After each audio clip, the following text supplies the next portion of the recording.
श्रीमद् देवी भागवत पुराण। एक बार भगवत अनुरागी तथा पुण्यात्मा महर्षियों ने श्री वेदव्यास के परम शिष्य सूत जी से प्रार्थना की, हे ज्ञान सागर, आपके श्रीमुख से विष्णु भगवान और शंकर की दैवी चरित्र तथा अद्भुत लीलाएं सुनकर हम बहुत सुखी हुए, ईश्वर में आस्था बढ़ी और ज्ञान प्राप्त किया।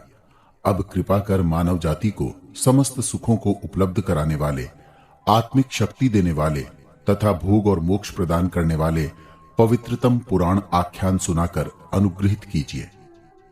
ज्ञानेच्छु और विनम्र महात्माओं की निष्कपट अभिलाषा जानकर महामुनि सूत जी ने अनुग्रह स्वीकार किया। उन्होंने कहा, जन कल्याण की लालसा से आपने बड़ी सुंदर इच्छा प्रकट की, मैं आप लोगों को उसे सुनाता हूं। यह सच है कि श्रीमद् देवी भागवत पुराण सभी शास्त्रों तथा धार्मिक ग्रंथों में महान है। इसके सामने बड़े बड़े तीर्थ और व्रत नगण्य हैं। इस पुराण के सुनने से पाप सूखे वन की भांति जलकर नष्ट हो जाते हैं, जिससे मनुष्य को शोक, क्लेश, दुख आदि नहीं भोगने पड़ते।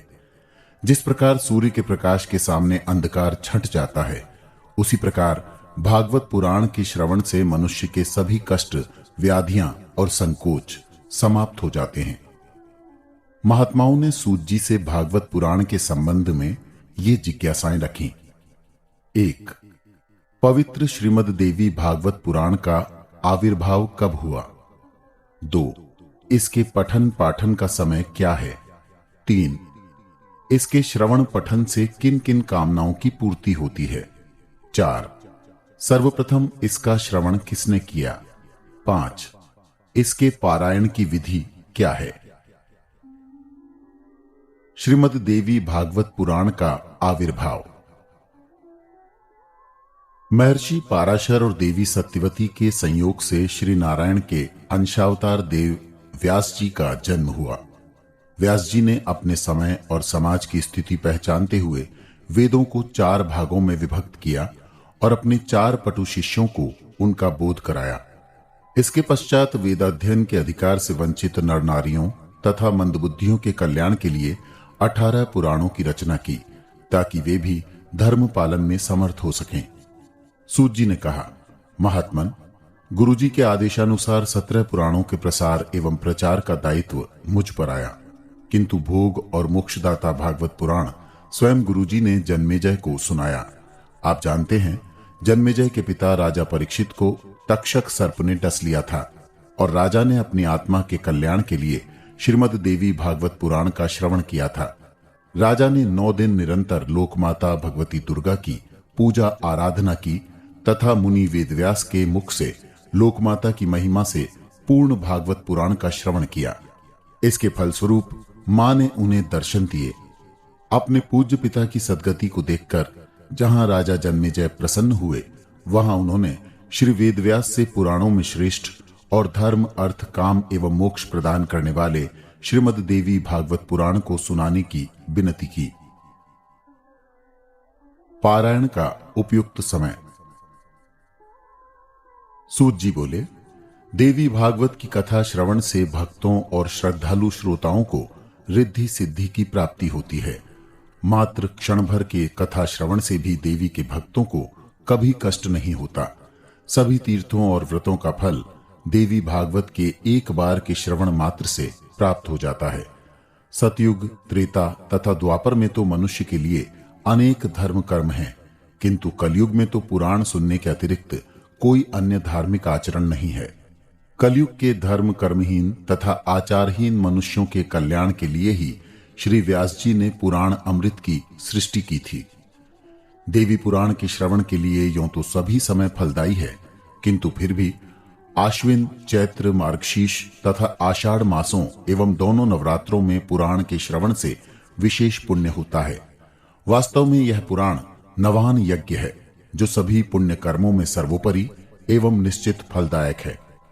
इस नवान यज्ञ से छली, मूर्ख, अमित्र, वेद विमुख, निंदक, चोर, व्यभिचारी, उठाईगीर, मिथ्याचारी, गो देवता, ब्राह्मण निंदक तथा गुरुद्वेषी जैसे भयानक पापी शुद्ध और पाप रहित हो जाते हैं। बड़े बड़े व्रतों, तीर्थ यात्राओं, वृहत यज्ञों तथा तपों से भी वह पुण्य फल प्राप्त नहीं होता, जो श्रीमद देवी भागवत पुराण के नवान पारायण से प्राप्त होता है। तथा न गंगा न गया न काशी न नैमिषम न मथुरा न पुष्करम पुनाति सद्यः बद्रीवनम नो यथा ही देवी मख एष विप्रः। गंगा, गया, काशी, नैमिषारण्य, मथुरा, पुष्कर और बद्रीवन आदि तीर्थों की यात्रा से भी वह फल प्राप्त नहीं होता जो नवान पारायण रूप देवी भागवत श्रवण यज्ञ से प्राप्त होता है। सूत जी के अनुसार आश्विन मास के शुक्ल पक्ष की अष्टमी को स्वर्ण सिंहासन पर श्रीमद् भागवत की प्रतिष्ठा कराकर ब्राह्मण को देने वाला देवी के परम पद को प्राप्त कर लेता है। इस पुराण की महिमा इतनी महान है कि नियम पूर्वक एकाद श्लोक का पारायण करने वाला भक्त भी मां भगवती की कृपा प्राप्त कर लेता है। देवी पुराण की महिमा। देवी पुराण के पढ़ने एवं सुनने से भयंकर रोग, अतिवृष्टि, अनावृष्टि, भूत प्रेत बाधा, कष्ट योग और दूसरे आधि भौतिक, आधि दैविक तथा आधि दैहिक कष्टों का निवारण हो जाता है। सूत जी ने इसके लिए एक कथा का उल्लेख करते हुए कहा, वसुदेव जी द्वारा देवी भागवत पुराण के पारायण का फल ही था कि प्रसन्नजीत को ढूंढने गए श्री कृष्ण संकट से मुक्त होकर सकुशल घर लौट आए थे।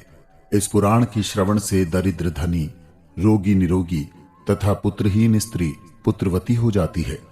ब्राह्मण, क्षत्रिय, वैश्य तथा शूद्र चतुर्वर्णों के व्यक्तियों द्वारा समान रूप से पठनीय एवं श्रवण योग्य यह पुराण आयु, विद्या, बल, धन, यश तथा प्रतिष्ठा देने वाला अनुपम ग्रंथ है। ऐतिहासिकता एवं प्राचीनता। वसुदेव नारद संवाद, श्री कृष्ण प्रसेनजीत कथा। श्री कृष्ण प्रसेनजीत को ढूंढने के प्रयास में खो गए थे, जो श्री देवी भगवती के आशीर्वाद से सकुशल लौट आए। यह वृत्तांत महर्षियों की इच्छा से विस्तार से सुनाते हुए श्री सूत जी कहने लगे, सज्जनों, बहुत पहले द्वारकापुरी में भोजवंशी राजा सत्राजित रहता था। सूर्य की भक्ति आराधना के बल पर उसने संयमंतक नाम की अत्यंत चमकदार मणि प्राप्त की। मणि की कांति से राजा स्वयं सूर्य जैसा प्रभामंडित हो जाता था। इस भ्रम में जब यादवों ने श्री कृष्ण से भगवान सूर्य के आगमन की बात कही, तब अंतर्यामी कृष्ण ने यादवों की शंका का निवारण करते हुए कहा कि आने वाले महानुभाव संयमंतक मणिधारी राजा सत्राजित हैं, सूर्य नहीं। संयमंतक मणि का गुण था कि उसके धारण करने वाला प्रतिदिन 8 किलो स्वर्ण प्राप्त करेगा। उस प्रदेश में किसी भी प्रकार की मानवीय या दैविक विपत्ति का कोई चिन्ह तक नहीं था। संयमंतक मणि प्राप्त करने की इच्छा स्वयं कृष्ण ने भी की, लेकिन सत्राजित ने अस्वीकार कर दिया। एक बार सत्राजित का भाई प्रसेनजीत उस मणि को धारण करके घोड़े पर चढ़कर शिकार को गया तो एक सिंह ने उसे मार डाला। संयोग से जामवंत नामक रीछ ने सिंह को ही मार डाला और वह मणि को लेकर अपनी गुफा में आ गया। जामवंत की बेटी मणि को खिलौना समझकर खेलने लगी। प्रसेनजीत के न लौटने पर द्वारका में यह अफवाह फैल गई कि कृष्ण को सत्राजित द्वारा मणि देने से इनकार करने पर दुर्भावनावश कृष्ण ने प्रसेनजीत की हत्या करा दी और मणि पर अपना अधिकार कर लिया। कृष्ण इस अफवाह से दुखी होकर प्रसेनजीत को खोजने के लिए निकल पड़े। वन में कृष्ण और उसके साथियों ने प्रसेनजीत के साथ एक सिंह को भी मारा पाया। उन्हें वहां रीछ के पैरों के निशान के संकेत भी मिले, जो भीतर गुफा में प्रवेश के सूचक थे। इससे कृष्ण ने सिंह को मारने तथा मणि के रीछ के पास होने का अनुमान लगाया। अपने साथियों को बाहर रहकर प्रतीक्षा करने के लिए कहकर स्वयं कृष्ण गुफा के भीतर प्रवेश कर गए। काफी समय बाद भी कृष्ण के वापस न आने पर निराश होकर लौटे साथी ने कृष्ण के भी मारे जाने का मिथ्या प्रचार कर दिया। कृष्ण के न लौटने पर उनके पिता वसुदेव पुत्र शोक में व्यथित हो उठे। उसी समय देवर्षि नारद आ गए। समाचार जानकर नारद जी ने वसुदेव से श्रीमद् देवी भागवत पुराण के श्रवण का उपदेश किया। वसुदेव मां भगवती की कृपा से पूर्व परिचित थे। उन्होंने नारद जी से कहा, देवर्षि, देवकी के साथ कारागार वास करते हुए जब 6 पुत्र कंस के हाथों मारे जा चुके थे तो हम दोनों पति पत्नी काफी व्यथित और असंतुलित हो गए थे। तब अपने कुल पुरोहित महर्षि गर्ग से परामर्श किया और कष्ट से छुटकारा पाने का उपाय पूछा। गुरुदेव ने जगदम्बा मां की गाथा का पारायण करने को कहा। कारागार में होने के कारण मेरे लिए यह संभव नहीं था, अतः गुरुदेव से ही यह कार्य संपन्न कराने की प्रार्थना की। वसुदेव ने कहा, मेरी प्रार्थना स्वीकार करके गुरुदेव ने विंध्याचल पर्वत पर जाकर ब्राह्मणों के साथ देवी की आराधना अर्चना की। विधि विधान पूर्वक देवी भागवत का नवायन यज्ञ किया।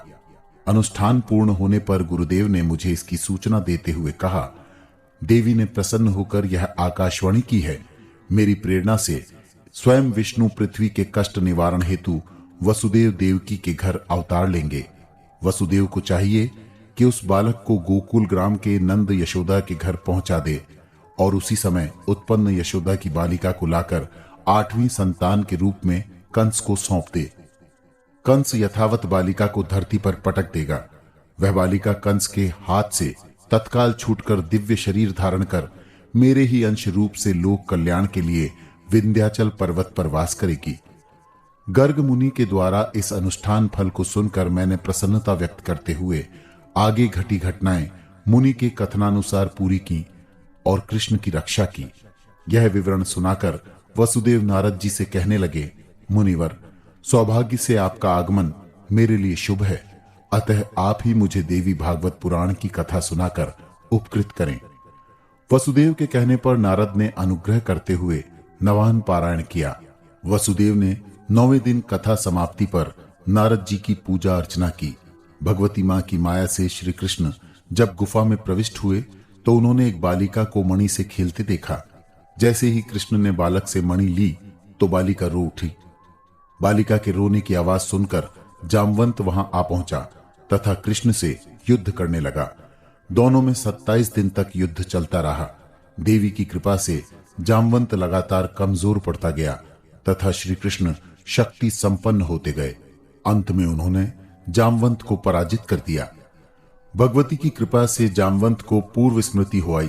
त्रेता में रावण का वध करने वाले राम को ही द्वापर में कृष्ण के रूप में अवतरित जानकर उनकी वंदना की। अज्ञान में किए गए अपराध के लिए क्षमा मांगी। मणि के साथ अपनी पुत्री जाम्बवती को भी प्रसन्नता पूर्वक कृष्ण को समर्पित कर दिया।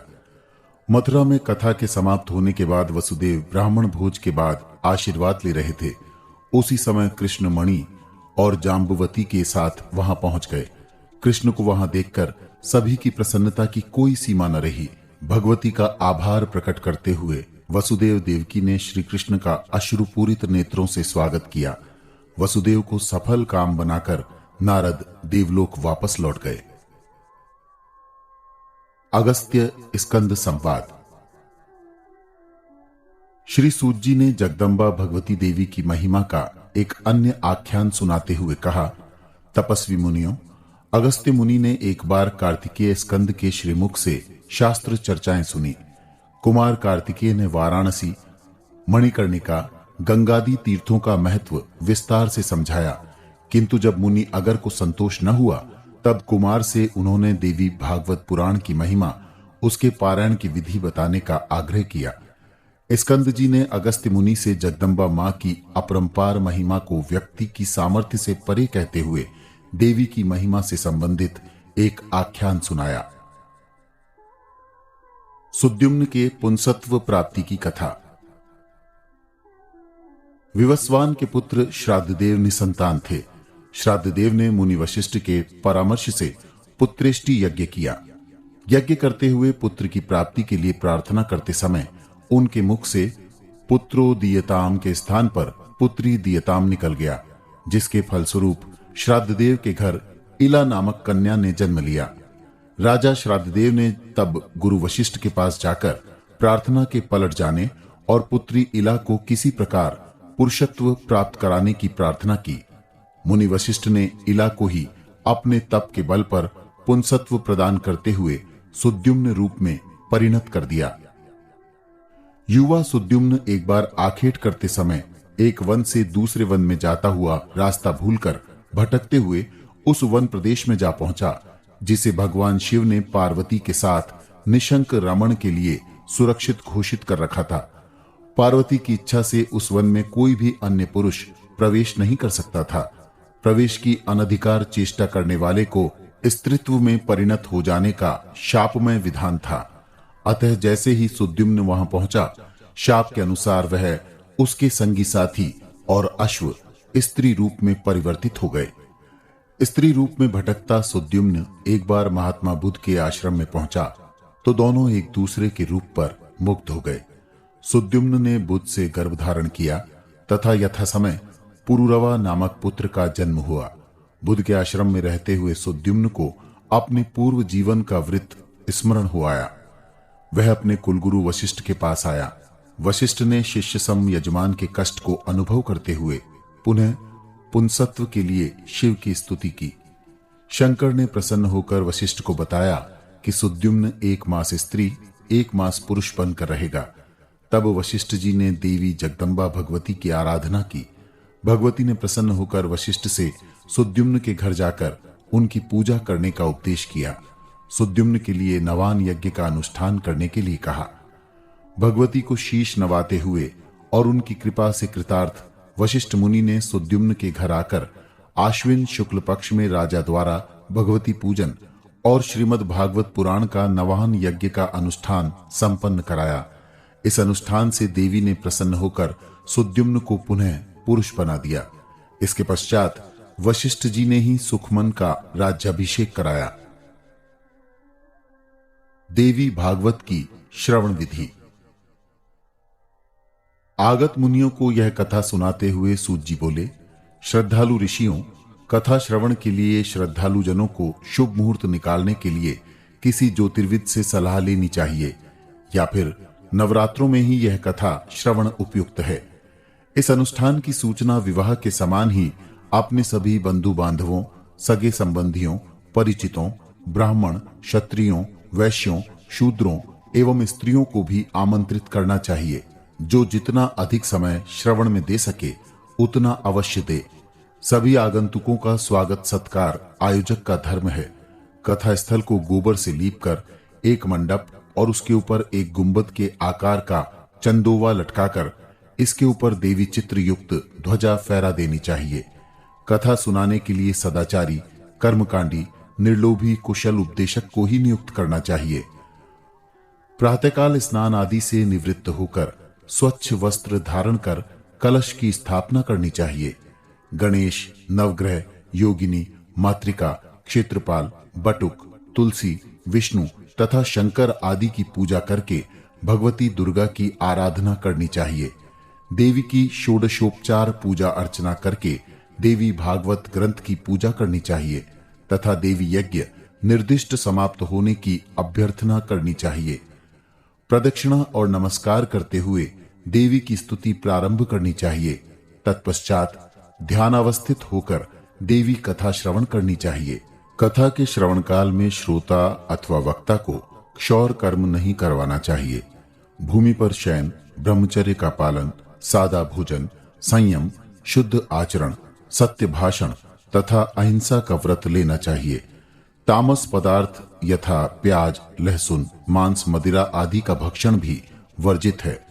स्त्री संग का बलपूर्वक त्याग करना चाहिए। नवान यज्ञ की समाप्ति पर 9वें दिन अनुष्ठान का उद्यापन करना चाहिए। उस दिन वक्ता तथा भागवत पुराण दोनों की पूजा करनी चाहिए। ब्राह्मण तथा कुमारिकाओं को भोजन एवं दक्षिणा देकर तृप्त करना चाहिए। गायत्री मंत्र से होम करके स्वर्ण मंजूषा पर अधिष्ठित भागवत पुराण वक्ता ब्राह्मण को दान में देते हुए दक्षिणादि से संतुष्ट करते हुए उसे विदा करना चाहिए। पूर्वोक्त विधि विधान से निष्काम भाव से पारायण करने वाला श्रोता श्रद्धालु मोक्ष पद को और सकाम भाव से पारायण करने वाला अपने अभिष्ट को प्राप्त करता है।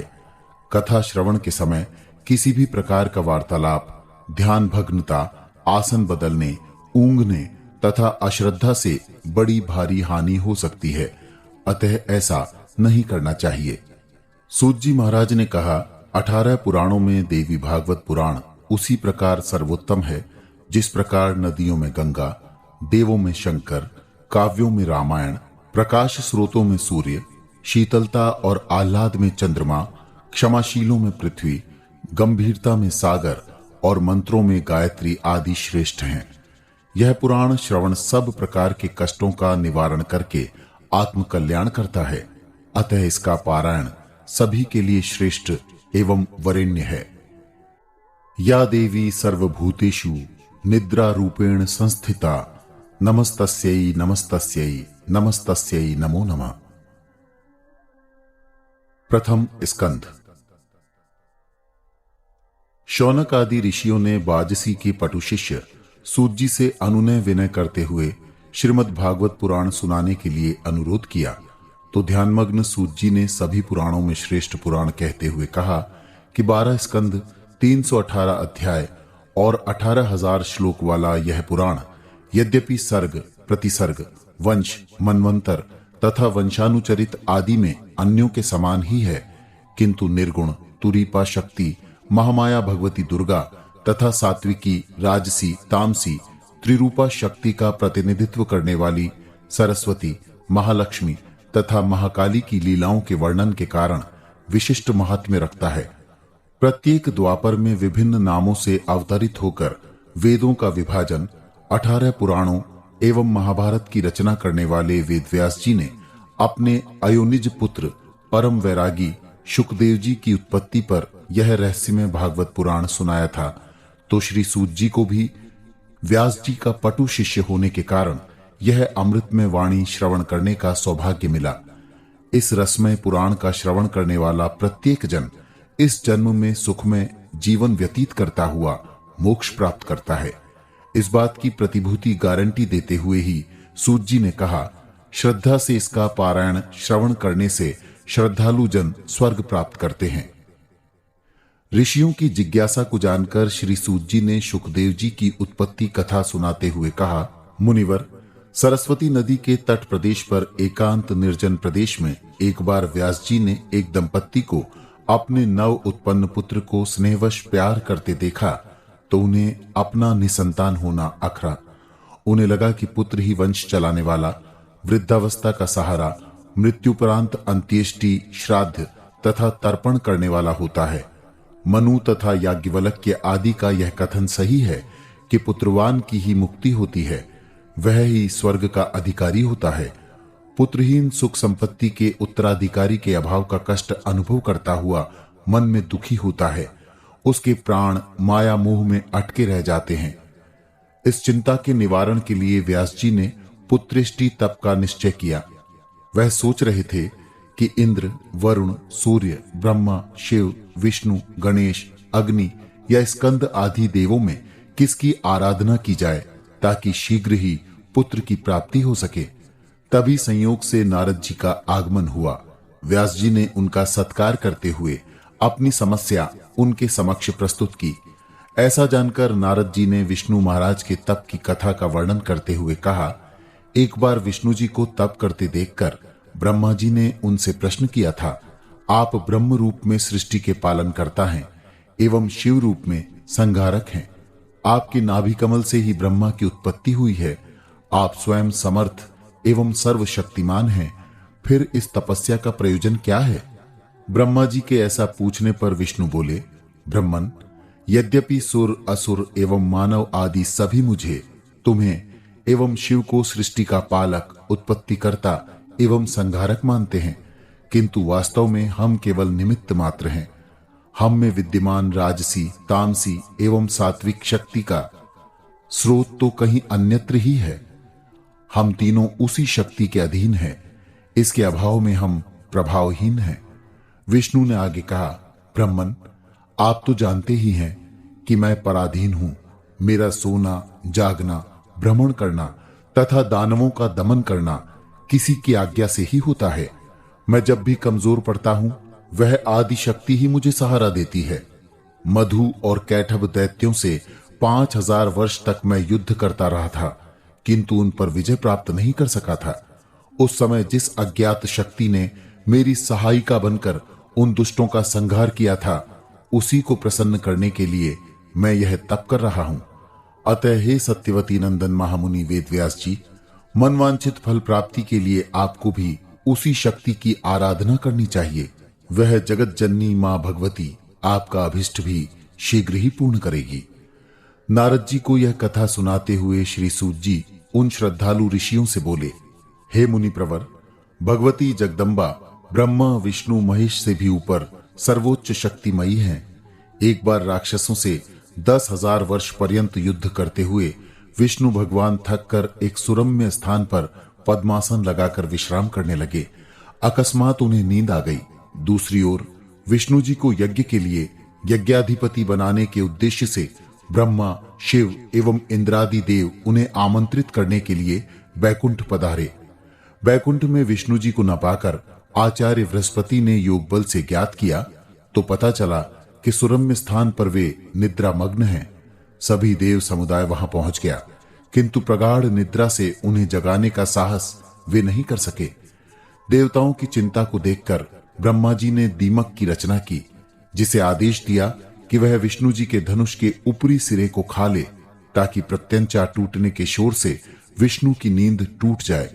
ऐसा करने पर किसी को दोष भी नहीं लगेगा और देवताओं का यज्ञ कार्य का अभिष्ट भी पूरा हो जाएगा। दीमक द्वारा धनुष के सिरे को खाने पर एक अनोखी घटना घट गई। धनुष की टूटी प्रत्यंचा के आघात से विष्णु जी का सिर ही धड़ से अलग होकर लवण सागर में जा गिरा। ऐसा देख देवगण विलाप करने लगे। देवताओं को क्रंदन करते हुए देखकर ब्रह्मा जी बोले, शांत हो जाओ देवों, यह अब भाग्य की बात है। जिस शक्ति की महाकृपा से शिवजी ने मेरा सिर काट दिया था, शिवजी का लिंग गिर गया था तथा इंद्र को सहस्त्रभग होना पड़ा था, उसी माया स्वरूप महाशक्ति की प्रेरणा से ही यह घटना हुई है। अब तो मां भगवती जगदम्बा की आराधना ही एकमात्र सहारा है। ब्रह्मा के कथनानुसार देवताओं ने भगवती की आराधना की। देवी ने प्रसन्न होकर देवताओं को बताया कि उनकी इच्छा से ही विष्णु का सिर कटा है। इसका रहस्य बताते हुए देवी बोली, एक बार लक्ष्मी के मुख को देखकर विष्णु मजाक में हंस पड़े थे। लक्ष्मी ने इसे अपनी उपेक्षा और विष्णु की सपत्नी में अनुरक्ति जानते हुए अविवेक में विष्णु के सिर को धड़ से अलग होने का शाप दे दिया था। लक्ष्मी द्वारा विष्णु जी को शाप दिए जाने की चर्चा करते हुए भगवती ने कहा, देवताओं, हैग्रीव राक्षस ने मेरी आराधना करके घोर तप द्वारा मुझे प्रसन्न कर लिया था।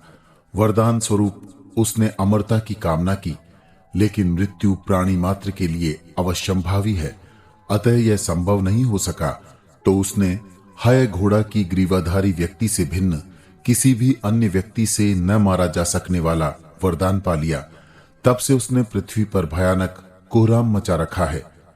इस समय भी उसने बहुत उत्पात मचा रखा है। उस दुष्ट के विनाश हेतु किसी अश्व का सिर अपने योग्य बल द्वारा अश्व का सिर विष्णु जी के धड़ से जोड़ दो। विष्णु हयग्रीव के रूप में उस राक्षस का वध कर देवताओं एवं मानवों को सुख प्रदान करेंगे। ब्रह्मादि देवों ने यह सुनकर मां भगवती की स्तुति वंदना करते हुए विदा ली। त्वष्टा ने तत्काल एक है की ग्रीवा विष्णु जी के धड़ से जोड़ दी।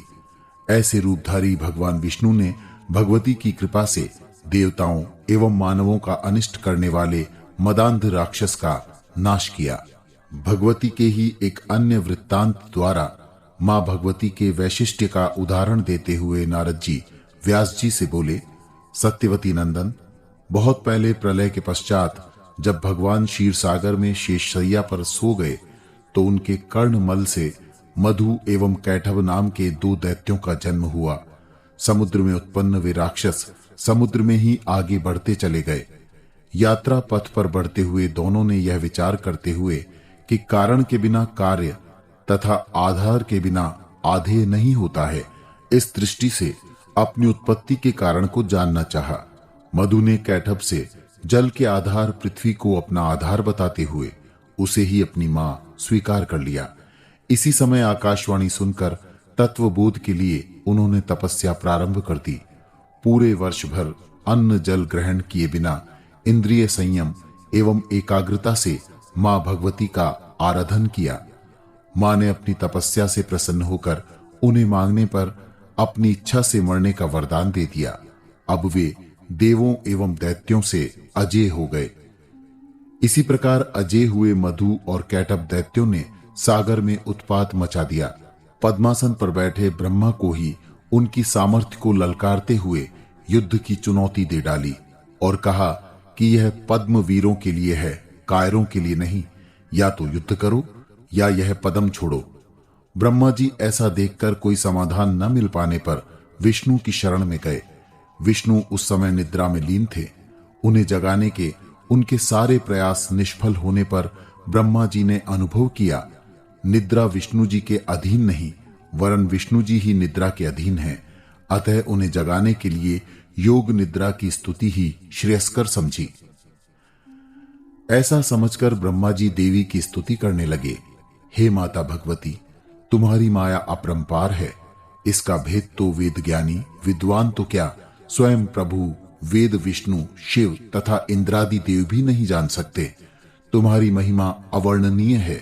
हे मां, तुम अपने ही बनाए इस माया संसार में नट की भांति नाटक करती रहती हो। मैं आपकी शरण में आया हूं। या तो आप स्वयं मधुकैटभ का सर्वनाश करके मेरी रक्षा करो, या विष्णु को मोह निद्रा से मुक्त करो। ब्रह्मा जी की विनती सुनकर देवी भगवती ने तत्काल विष्णु को निद्रा मुक्त कर दिया। ऐसा जानकर ब्रह्मा जी को अपने आराधन का सुफल प्राप्त हुआ। नारद जी ने मुनि वेदव्यास की शंका को पहचान लिया, क्योंकि वेदों शास्त्रों एवं पुराण ग्रंथों में वर्णित परस्पर सर्वांतर्यामी सर्वशक्तिमान विष्णु किस योग माया के वशीभूत होकर निद्रा मग्न हो गए। विष्णु जी से भी ऊपर वह बड़ी शक्ति कौन सी है, यह प्रश्न स्वाभाविक था। अतः नारद जी बोले, मुनि प्रवर, यहां आकर तो बड़े बड़े महात्मा और ज्ञानी भी वशीभूत हो जाते हैं। कुछ लोग पर ब्रह्म विष्णु को, कुछ आशुतोष शिव को, कुछ लोग प्रकाश पुंज सूर्य को और कुछ श्रद्धालुजन इंद्र वरुणादि को अपना परम आराध्य मानते हैं। किंतु वास्तव में इनमें कार्यरत एक शक्ति है जो इनमें दृष्टिगोचर होते हुए भी भिन्न है। इंद्र वरुण अग्नि विष्णु शिव एवं ब्रह्मादि इस शक्ति से ही शक्तिमान है। उस सर्वोपरि शक्ति को ही ब्रह्म कहते हैं। यह अखिल ब्रह्मांड उसी के अधीन है। उस शक्ति के अभाव में ब्रह्मा विष्णु महेश आदि भी असमर्थ हैं। विष्णु को निद्रा मग्न भी उसी शक्ति ने किया था। वह शक्ति ही सर्वतंत्र स्वतंत्र शक्ति है। बाकी सब देवता तो उसके वशबंद हैं। पूर्वोक्त कथा प्रसंग को आगे क्रम देते हुए नारद जी ने कहा, निद्रा भंग होते ही विष्णु भगवान अंगड़ाई लेकर उठ बैठे और नत ब्रह्मा जी को अपने समक्ष देखकर उनके कष्ट का कारण जानना चाहा। ब्रह्मा जी से मधुकैटभ दैत्यों के उत्पातों को सुनकर उनके साथ चल दिए। ब्रह्मा जी को अपने आसन पर आसीन देखकर दैत्यों ने उन्हें फिर ललकारा और पलायन को कायरता की संज्ञा देते हुए युद्ध की चुनौती दी। विष्णु जी ने ब्रह्मा जी की ओर से चुनौती को स्वीकार किया तो वे दोनों विष्णु भगवान से भिड़ गए। दोनों दैत्यों से एक एक कर लड़ते हुए विष्णु जी को 5000 वर्ष हो गए, किंतु उन्हें पराजित नहीं कर सके। मधुकैटभ बारी बारी से लड़कर विश्रांत हो जाते थे, जबकि निरंतर युद्धरत रहने के कारण विष्णु जी थकान से श्रांत हो गए। युद्ध के नियम के आधार पर विष्णु द्वारा विश्राम का समय मांगने पर दैत्यों ने इसे स्वीकार कर लिया। विश्राम के क्षणों में विष्णु जी ने अपराजित मधुकैटभ के अवध्य होने के कारण पर विचार किया तो उन्हें ज्ञात हुआ कि देवी भगवती के वरदान से ये अजय हो गए हैं। तब विष्णु जी ने भगवती की शरण में जाकर उनकी आराधना स्तुति की। विष्णु जी की आराधना अभ्यर्थना पर मां जगदम्बा ने प्रसन्न होकर उनकी सहायता करने का आश्वासन दिया। विष्णु जी ने भगवती के वरदान से आश्वस्त होकर मधुकैटभ को पुनः युद्ध के लिए ललकारा और युद्धरत हो गए।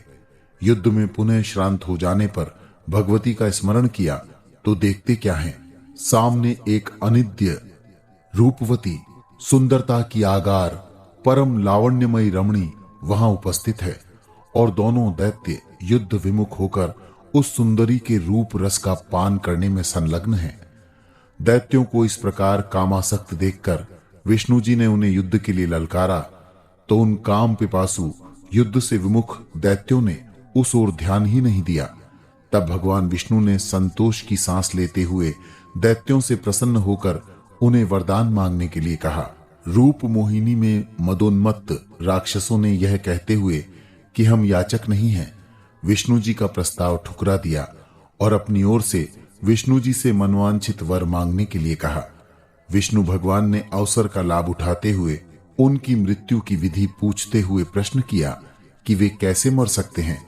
यह सुनकर दैत्य कुछ देर के लिए विचलित हो गए, किंतु वचन से मुकरना उचित न समझते हुए विष्णु जी से कहा कि निर्जल प्रदेश में प्रहार किए जाने पर ही हमारी मृत्यु संभव है।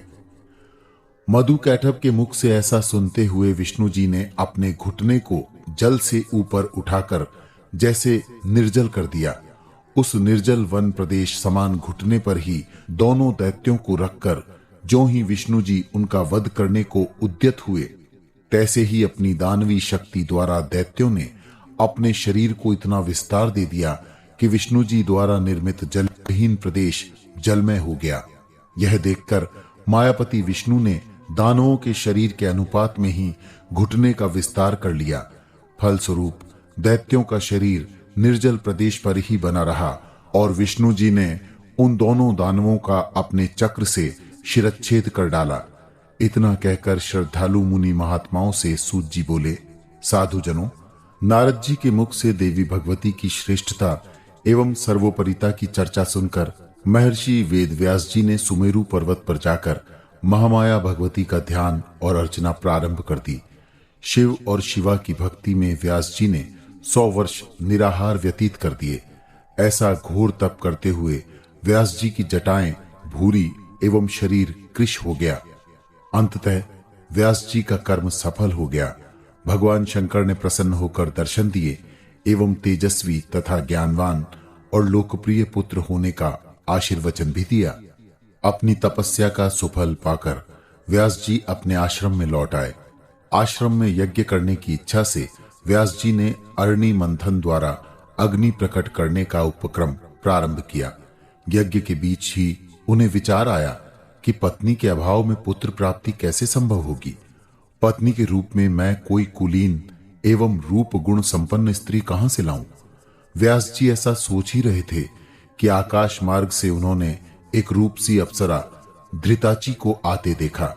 उसे देखकर मन में विचार आया, यदि मैं इसको मोहपाश में बांधकर कामना पूर्ण करता हूं तो उर्वशी के प्रेमपाश में बंधने पर पुरुरवा की जो पराभव कथा नारद जी ने मुझे सुनाई थी, तो कहीं मेरी भी गति वही न हो जाए। मेरे शतवर्षीय तप का उपहास करते हुए लोग मुझ पर अविश्वास करेंगे और मेरी कामांधता की निंदा करेंगे। पुरुरवा उर्वशी का संदर्भ आने पर श्रद्धालु मुनियों ने व्यास जी की पुत्रोत्पत्ति कथावृत का संवरण करके सूत जी से उसके पराभव के आख्यान का निवेदन किया तो सूत जी बोले, महात्मन, बृहस्पति गुरु की पत्नी तारा एक बार अपनी सखी और चंद्रमा की पत्नी से मिलने उसके घर गई तो चंद्रमा के रूप सौंदर्य पर मुग्ध होकर उसी की बनकर रह गई। चंद्रमा और तारा एक दूसरे के साथ सहर्ष रमण करते रहे। बृहस्पति को जब यह ज्ञात हुआ तो चंद्रमा के घर जाकर उसे इस कृत्य के लिए फटकारा और तारा को लौट आने के लिए कहा। चंद्रमा ने तारा की सहमति देखकर बृहस्पति का विरोध करते हुए भर्त्सना की और कहा, तुम्हारी पत्नी स्वयं मेरे पास आई है, मैं उसे लेने नहीं गया। वह तुमसे प्रेम नहीं करती तो तुम्हें उसको अपने पास रखने का अधिकार ही क्या है। मैं अपने प्रेम में अनुरक्त प्रेमिका को किसी भी मूल्य पर तुम्हें नहीं दे सकता। चंद्रमा के ऐसे उद्दंड व्यवहार से बृहस्पति काफी निराश होकर लौट आए। बृहस्पति ने चंद्रमा को समझाने का एक बार पुनः प्रयास किया, किंतु अब की बार चंद्रमा के द्वारपालों ने उन्हें ड्योढ़ी से बाहर ही रोक दिया। बाहर से ही बृहस्पति ने चंद्रमा को बुरा भला कहना शुरू कर दिया। क्रोधित बृहस्पति ने जब चंद्रमा को उसके अभद्र व्यवहार के लिए शाप देने की धमकी दी तो चंद्रमा ने बाहर आकर कहा, तुम जैसे कामातुर के शाप की मुझे चिंता नहीं। तारा जैसी रूपवान नारी तुम जैसे भिखारी और कुरूप के घर में शोभा नहीं देती। यदि तुम्हें अपनी काम पीड़ा शांति करनी है तो मेरे महल से किसी भी दासी को ले जा सकते हो। तारा को मैं नहीं दूंगा। इसके लिए जो तुम्हारे मन में आए करो। चंद्रमा के द्वारा की गई इस प्रकार की अवहेलना झेलते हुए बृहस्पति ने देवराज इंद्र की शरण में जाकर अपनी पीड़ा व्यक्त की।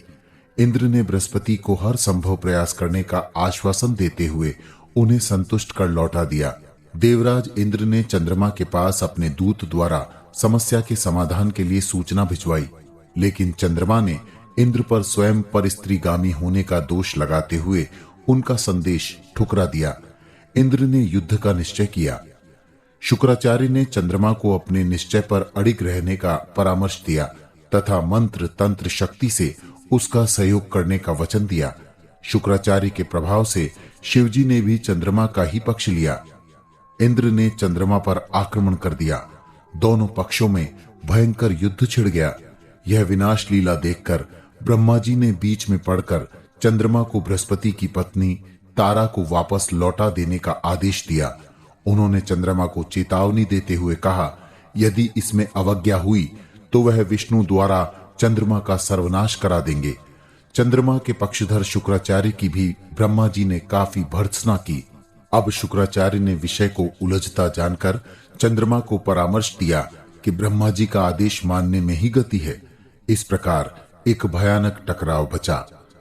बृहस्पति के घर लौट आने पर यथासमय तारा ने एक पुत्र को जन्म दिया।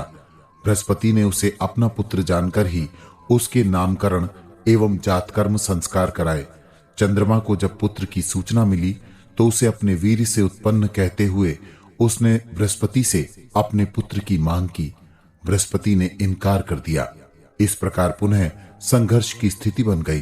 ब्रह्मा जी ने पुनः संघर्ष की गंभीरता को देखते हुए बीच में पड़कर समस्या के समाधान के लिए तारा से निसंकोच सत्य जानना चाहा कि यह बालक किसके वीर से उत्पन्न है। तारा ने संकोच से सिर नीचा करते हुए सत्य भाषण करते हुए कहा कि पुत्र वास्तव में चंद्रमा का है। ब्रह्मा जी ने बृहस्पति को शांत करते हुए बालक चंद्रमा को सौंप दिया। चंद्रमा ने उसका नाम बुध रखा और अपने घर ले आया, जहां उसका यथा योग्य लालन पालन किया। इस तरह ब्रह्मा जी द्वारा एक अन्य संघर्ष भी टल गया। सूत जी ने कहा, एक बार भगवती पार्वती निर्वसन होकर शंकर भगवान के साथ उनकी गोद में क्रीड़ारत थी कि जगदीश्वर के दर्शन के लिए शौनकादि ऋषि उस स्थान पर पहुंच गए। ऋषियों को यह दृश्य देखकर क्लेश हुआ और वे उमा शंकर की कामलीला में बाधक न बनने के विचार से नमस्कार करके श्री नारायण की ओर आगे बढ़ गए। वहां पार्वती ने अपने को अत्यंत लज्जित एवं अपमानित अनुभव किया।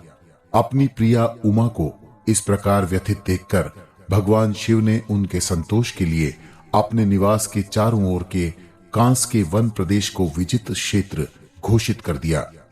साथ ही यह विधान भी कर दिया कि इस प्रदेश में प्रविष्ट होने वाला कोई भी पुरुष स्त्री रूप में परिवर्तित हो जाएगा। सौभाग्य से सुद्युम्न राजा उधर से गुजरते हुए उस वर्जित वन प्रदेश में प्रविष्ट हो गया और नारी रूप में परिवर्तित हो गया। स्त्री बने सुद्युम्न का नाम इला पड़ा। इस इला से ही चंद्रमा के पुत्र बुध के समागम से पुरुरवा का जन्म हुआ। स्वर्ग की अप्सरा उर्वशी को किसी शापवश पृथ्वी पर कुछ समय रहना पड़ा। पुरुरवा उसके रूप पर मुग्ध हो गया और वह 3 शर्तों पर उसके साथ रमण करने को प्रस्तुत हो गई। 1. राजा सदैव उर्वशी को घृत का भोजन कराएगा। 2. संभोग समय के अतिरिक्त कभी नग्न रूप में सामने नहीं आएगा। 3. उर्वशी के पुत्र समान 2 मेमनों को अपने प्राणों से भी अधिक मानते हुए उनकी रक्षा करेगा। पुरुरवा ने रूपसी उर्वशी के सामीप्य के प्रलोभन में 3 शर्तें स्वीकार कर लीं। उर्वशी ने सचेत कर दिया कि किसी भी वचन के भंग होने पर तत्काल बिना सूचना दिए मैं स्वर्ग वापस चली जाऊंगी। राजा ने यह भी स्वीकार कर लिया और उर्वशी के साथ सुखपूर्वक भोग विलास करने लगा। स्वर्ग में देवराज इंद्र को उर्वशी की अनुपस्थिति में विलास सदन सूना लगने लगा। उर्वशी को वापस स्वर्ग में बुलाने के लिए देवराज ने 2 गंधर्वों को किसी भी प्रकार से पृथ्वी से उर्वशी को लाने का आदेश दिया। दोनों गंधर्वों ने पुरुरवा उर्वशी के संभोग के समय दोनों मेमने चुरा लिए। मेमनों का क्रंदन सुनकर उर्वशी ने राजा से मेमनों को सुरक्षित लाने का आदेश दिया। पुरुरवा ने नग्न होने के कारण गंधर्वों का पीछा करने में हिचकिचाहट दर्शाई तो उर्वशी पुरुरवा को कायर एवं दुर्बल कहकर धिक्कारने लगी कि वह किस भीरुपति की पत्नी बनी। अंततः राजा नग्नावस्था में ही गंधर्वों के पीछे भाग खड़ा हुआ। पुरुरवा को पीछे भागता देख गंधर्वों ने मेमने छोड़कर प्रकाश कर दिया, जिससे उर्वशी ने पुरुरवा को नग्न दशा में देख लिया। ऐसे वचन भंग का आरोप लगाकर उर्वशी स्वर्ग वापस चली गई। वापस लौटने पर यथास्थान उर्वशी को न पाकर पुरुरवा अधीर हो उठा। वह वियोग में पीड़ित होकर विलाप करने लगा। राज्य, शासन व्यवस्था सबकी ओर से विमुख हो वह उर्वशी की खोज में नगर नगर गांव गांव भटकने लगा। संयोग से एक रोज कुरुक्षेत्र में पुरुरवा को उर्वशी दिखलाई पड़ी। उसे अपने साथ चलने के लिए कहा तो उर्वशी ने स्त्रियों के मोह में फंसे पुरुषों को मूर्ख कहते हुए अपनी राह ली। इतने पर भी पुरुरवा सचेत न हुआ तो रूप मोह में आबद्ध राजा हास उपहास का पात्र बना। कथा सुनाते हुए सूत जी महाराज ने कहा, श्रद्धालुओं, व्यास जी ने धृताची के प्रति आसक्त काम भावना के जागने पर पुरुरवा के समान मोहपाश में बंधकर उपहास एवं लोक अपवाद का पात्र बनने के भय के कारण यह विचार छोड़ दिया। किंतु इसी बीच उनका वीर स्खलित होकर एक अरणी पर जा गिरा। इसी से उचित समय पर शुकदेव जी का जन्म हुआ। यही कारण है कि व्यास पुत्र शुकदेव को अयोनिज तथा अर्णिज कहा जाता है। व्यास जी ने अपने इस अयोनिज पुत्र शुकदेव जी के नाम, जात, उपनयन आदि सभी संस्कार विधि विधान पूर्वक संपन्न करते हुए उनके युवा होने पर वंश परंपरा चलाने के लिए उनसे विवाह का अनुरोध किया। शुकदेव ने विवाह करने को पूर्णतया अस्वीकार कर दिया। तब व्यास जी ने शुकदेव से कहा, पुत्र, तुम्हें प्राप्त करने के लिए मैंने जो कठिन तप किया था, तुम्हारे विवाह न करने से वह निरर्थक हो जाएगा। यदि वंश परंपरा आगे न चल सकी तो तुम्हारी उत्पत्ति का प्रयोजन ही क्या रहा।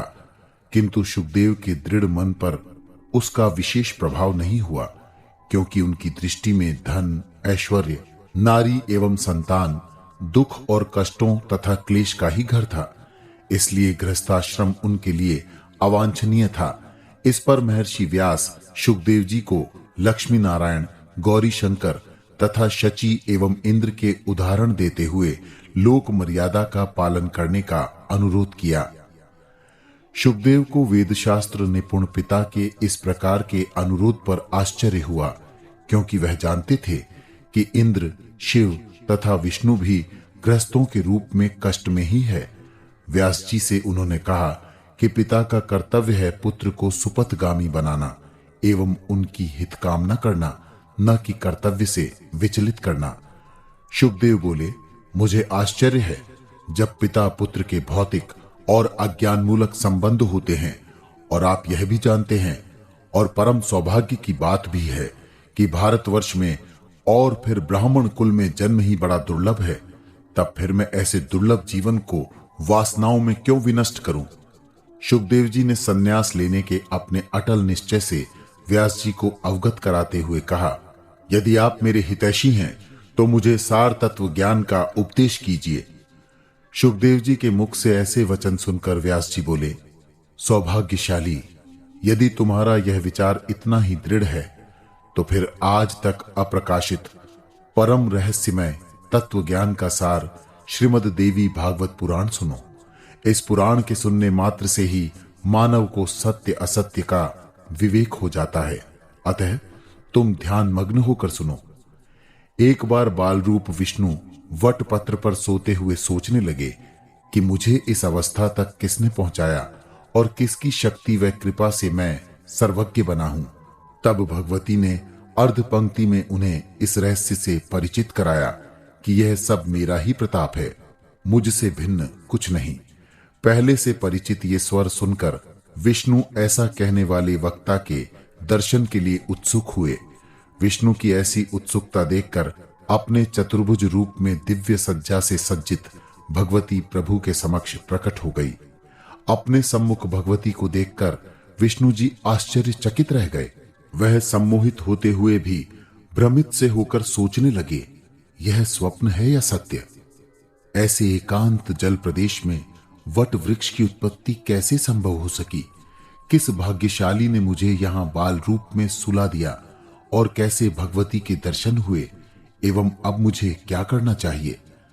भगवती ने विष्णु को स्मरण कराते हुए बताया, प्रलय होने के बाद मेरी माया के प्रभाव से तुम मुझे भूल गए हो, अन्यथा मेरी ही त्रिगुण शक्ति सात्विक, रजस एवं तमस रूप धारण करती हुई सगुण हो जाती है। सात्विक शक्ति विष्णु में रहती है, जिससे वह सृष्टि की रक्षा करते हैं। विष्णु के नाभि कमल से ब्रह्मा की उत्पत्ति होती है, जिसने तप द्वारा रजस शक्तिमय हो जाता है और सृष्टि की रचना करता है। ब्रह्मा के भौं प्रदेश से उत्पन्न शिव मेरी आराधना करके तामस शक्ति प्राप्त करता हुआ सृष्टि का संहार करने में समर्थ हो जाता है। भगवती से ऐसा जानकर विष्णु ने उनसे अर्ध पंक्ति, यह सब मेरा ही प्रताप है, मुझसे भिन्न कुछ नहीं के स्रोत की स्थिति जानने की इच्छा प्रकट की। देवी ने इस अर्ध पंक्ति का स्रोत देवी भागवत पुराण को बताया। उन्होंने बताया कि यह पुराण सभी शास्त्रों का सार, परम रहस्यमय एवं सदैव रक्षा करने वाला और स्मरण करने योग्य है। ऐसा कहते हुए देवी अंतर्ध्यान हो गई तथा विष्णु देवी प्रदत्त बीज मंत्र का जाप करने लगे। कुछ समय पश्चात विष्णु के नाभि कमल से ब्रह्मा की उत्पत्ति हुई। ब्रह्मा ने विष्णु को पाठ करते देखकर जिज्ञासु भाव से पूछा, प्रभु, आप स्वयं सर्वशक्तिमान हैं, फिर आप किसका जाप कर रहे हैं? विष्णु ने प्रत्युत्तर में कहा, महामना, जिस शक्ति से हमारा और तुम्हारा अस्तित्व है, जिसकी कृपा से इस निराधार में हम अवस्थित हैं, जिसके प्रताप से अखिल ब्रह्मांड स्थित है और जो समस्त जीव जगत के बंधन एवं मोक्ष का कारण है, उसी आदिशक्ति जगदम्बा का अर्धाली शरण्ये त्र्यंबके गौरी नारायणी नमोस्तुते से उनका स्मरण कर रहा हूं। देवी भागवत पुराण उसी आदिशक्ति जगदम्बा का प्रीतिकर ग्रंथ है। ऐसा कहते हुए शुकदेव जी से व्यास महाप्रभु ने कहा, आत्मज, ब्रह्मा के अनुरोध पर विष्णु ने उन्हें इस रहस्यमय वाणी का उपदेश किया। ब्रह्मा ने पुत्र स्नेह के वशीभूत होकर वह पुराण नारद जी को सुनाया। नारद महाभाग ने मुझ पर कृपा करते हुए वह दिव्य ज्ञान मुझे दिया। अब मैं इस सुख, शांति, वैभव, धन धान्य, आयु, विद्या, बल तथा यशदायी ज्ञान को तुम्हें सुना रहा हूं। तुम ध्यान मग्न होकर सुनो। तब सूत जी ने मुनियों से वर्णन करते हुए कहा, विप्रों, प्रभु वेदव्यास से दिव्य वाणी संपुराण का श्रवण करने मात्र से शुकदेव जी को और अधिक वैराग्य हो गया और वह ग्रह त्याग कर हिमालय पर्वत की चोटी कैलाश पर तपस्या हेतु प्रस्थान कर गए। वहां उन्होंने योग समाधि द्वारा देह त्याग कर दिया। यह शोक युक्त समाचार पाकर आकुल हुए व्यास जी अपने सभी हितैषी बंधुओं सहित देवल, वैंशपायन, जैमिनी, सुमंतु आदि को विदा करके स्वयं मां सत्यवती से भेंट करने की इच्छा से गंगा तट स्थित अपने जन्म स्थान की दिशा में चल दिए। वस्तुतः व्यास जी ने मां सत्यवती को स्मरण किए जाने पर उपस्थित होने का वचन दिया था और उन्हें इस समय माता की पुकार सुनाई दे रही थी। अपने ननिहाल पहुंचने पर नाना निषाद ने व्यास जी का स्वागत करते हुए उन्हें बताया कि सत्यवती का राजा शांतनु से विवाह हो गया और वह हस्तिनापुर चली गई। शांतनु के निधनोपरांत चित्रांगद राज्यासीन हुए, किंतु एक दिन शिकार खेलते हुए वह मदांध एक गंधर्व के हाथों मारे गए। तत्पश्चात विचित्रवीर्य गद्दी पर बैठे और भीष्म काशीराज की 3 पुत्रियों अंबा, अंबिका तथा अंबालिका का हरण करके उनका विवाह विचित्रवीर्य से करना निश्चित किया। अंबा की राजा शल्व में अनुरक्ति जानकर भीष्म ने उन्हें मुक्त कर दिया। शेष दोनों का विचित्रवीर्य से विवाह कर दिया। विचित्रवीर्य ने 9 वर्ष पर्यंत उनके साथ सुखमय रमण किया। अंत में वह निसंतान ही स्वर्गवासी हो गया। इस प्रकार दुखी सत्यवती ने भीष्म से राज्य संचालन का अनुरोध किया, तो अपनी प्रतिज्ञा के कारण भीष्म यह अनुरोध स्वीकार न कर सके। सत्यवती इस तरह वंश को निर्मूल होता देखकर अत्यंत दुखी हो उठी। भीष्म ने सत्यवती को परामर्श दिया कि वह किसी कुलीन ब्राह्मण से अपनी पुत्र वधुओं का नियोग करा सकती हैं और वंश बेल आगे चला सकती हैं। भीष्म जी ने यह भी बताया कि नियोग वेद सम्मत, उचित एवं न्याय संगत है। सूत जी ने आगे कहा, विप्रों, भीष्म जी से ऐसा परामर्श पाकर सत्यवती ने इस कार्य के लिए वेदव्यास को ही सर्वथा उपयुक्त समझते हुए उनका स्मरण किया, क्योंकि उनसे अधिक कुलीन और वेदज्ञ कौन हो सकता है। इसी स्मरण के वशीभूत वेदव्यास जी ननिहाल आए थे और निषाद राज से सारा वृत्तांत सुनकर हस्तिनापुर के लिए चल दिए। राजमहल में उनकी भेंट भीष्म से हुई। भीष्म ने उन्हें आदर पूर्वक सम्मानित किया। पुत्र को आया देखकर प्रसन्न मां ने उन्हें भातृभार्याओं से नियोग का आदेश दिया। अंबिका के गर्भ से जन्मांध धृतराष्ट्र का जन्म हुआ तो व्यास जी से अंबालिका के साथ नियोग के लिए कहा गया। अंबालिका ने यथा समय पांडु रोगी बालक को जन्म दिया तो सत्यवती ने पुनः अपनी वधुओं को व्यास जी के साथ नियोग के लिए प्रेरित किया, किंतु दोनों ने इसे अस्वीकार कर दिया। उन्होंने अपने स्थान पर एक दासी को भेज दिया। उस दासी ने यथा समय विदुर को जन्म दिया। ऐसा करते हुए वेदव्यास महाराज ने मां की आज्ञानुसार 3 पुत्रों को जन्म देकर अपनी मां के निर्मूल होते वंश को आगे बढ़ाने में सहयोग किया। द्वितीय स्कंध।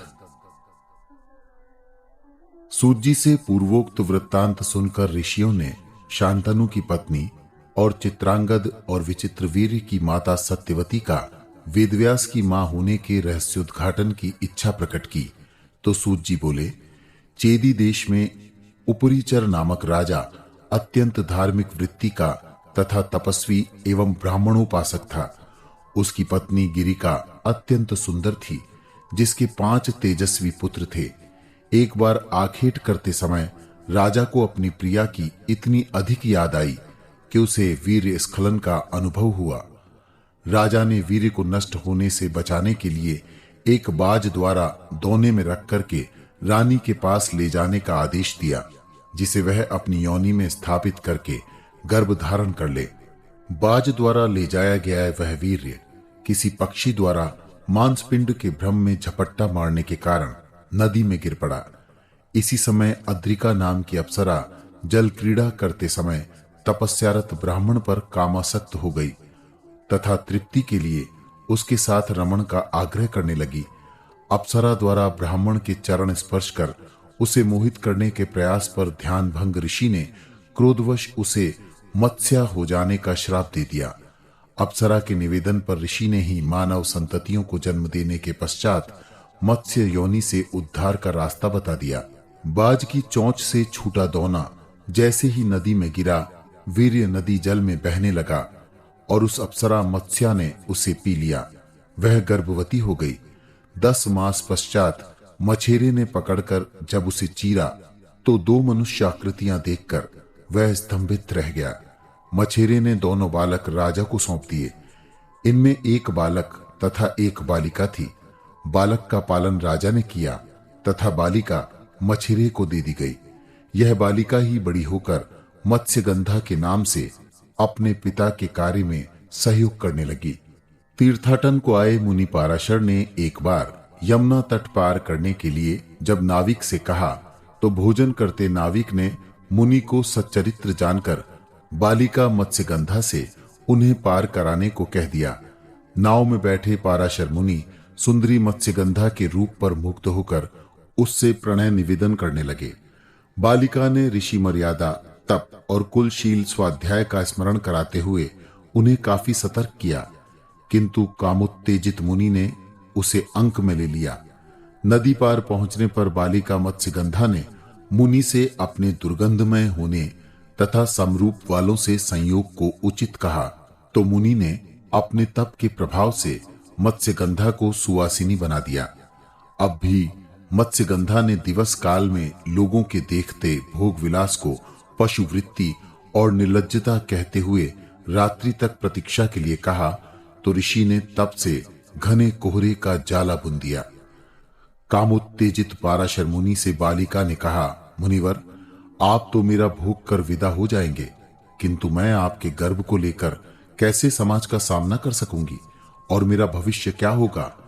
ऐसा सुनकर मुनि पाराशर ने उसे चिरकुमारी एवं अक्षय रूपवती होने का वरदान दे दिया।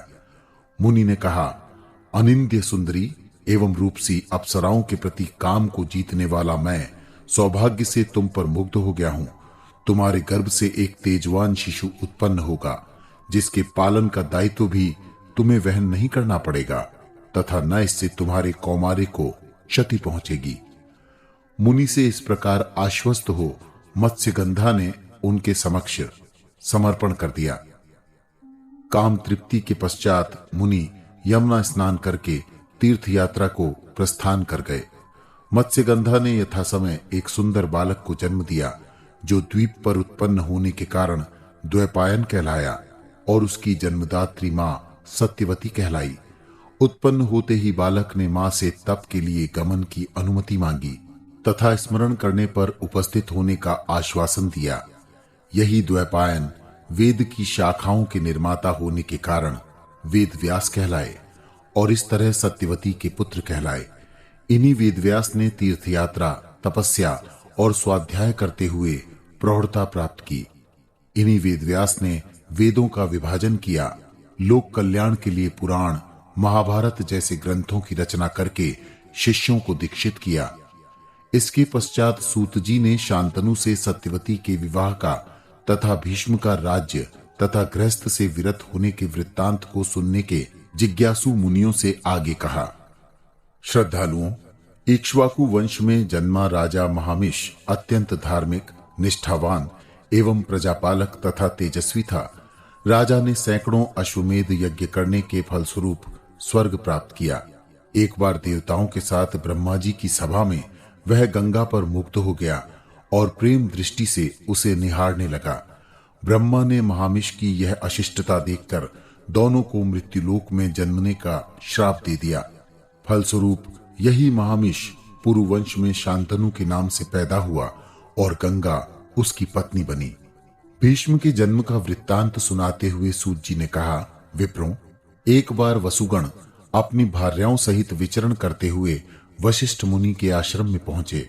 आश्रम में द्यौवसु पत्नी ने नंदिनी के दूध की महिमा सुनकर अपनी मृत्युलोक वासिनी सखी को नंदिनी का दूध पिलाने के लोभ में नंदिनी का अपहरण करा लिया। आश्रम लौटे वशिष्ठ मुनि ने सवत्सा गौ को न पाकर वन, पर्वत तथा गुफाओं आदि में बहुत खोजा, पर गाय न मिली।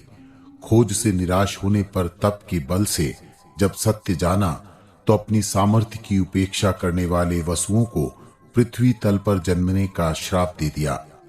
मुनि श्राप का मान होने पर वसुगण ने विनत होकर गुरु चरणों में अनुनय विनय की तो प्रसन्न हो मुनि वशिष्ठ ने शाप में संशोधन कर दिया कि 7 वसु तो जन्म लेते ही मुक्त हो जाएंगे, परंतु द्यौवसु जिसने गौ का अपहरण किया है उसे पूरा जीवन मृत्यु लोक में ही काटना होगा।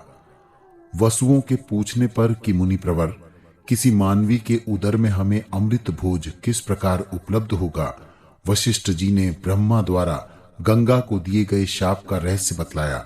ऐसा सुनकर वसुओं ने गंगा के पास जाकर शांतनु की भार्या बनकर उन्हें गर्भ में धारण कर शाप मुक्त करने का निवेदन किया।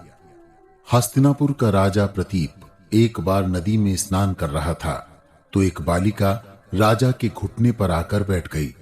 राजा ने बालिका से कहा कि वह इस आयु में बालिका को पत्नी तो नहीं बना सकता, हाँ यदि देवयोग से पुत्र हो गया तो वह उस बालिका को पुत्रवधू अवश्य बनाएगा। वह बालिका गंगा थी जो राजा को अपना नाम बताकर अंतर ध्यान हो गई तथा राजा स्नान कर घर लौट आया। सौभाग्य से राजा प्रतीप के यहाँ शांतनु का जन्म हो गया।